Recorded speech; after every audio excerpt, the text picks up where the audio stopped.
So Dennis, you've been to South by Southwest many times, Yeah.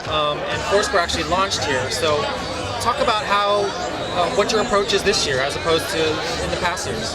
Yeah, we just always come down to try to have a lot of fun, to really connect with a lot of the people that are using Foursquare and are excited about the product. And we brought a lot of people down. Our company's about 100 people, about 60 of them came down to Austin, and it's a great way to get our folks actually connecting with the people that are using the products that we build every day. You launched the radar service, right? That automatically tells you where things are at. Where are things at with the company, and what are you working on now? Yeah, so we're still continuing to build a lot of great stuff. We're almost at about 20 million users. We're over 1.5 billion check-ins, and all those check-ins give us really a fantastic data set to play with.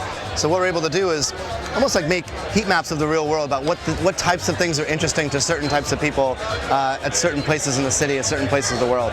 And we're getting really, really good at being able to tell you, like, hey, because these are the things you like in New York, these are the things that you like in Chicago. Because these are the things you like in your neighborhood, here's what you like in a different neighborhood.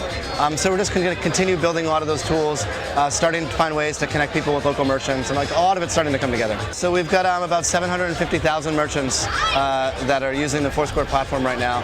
We've done some amazing partnerships with American Express so that you can sync your Amex card with Foursquare and start getting deals at places in your neighborhood, which is fantastic.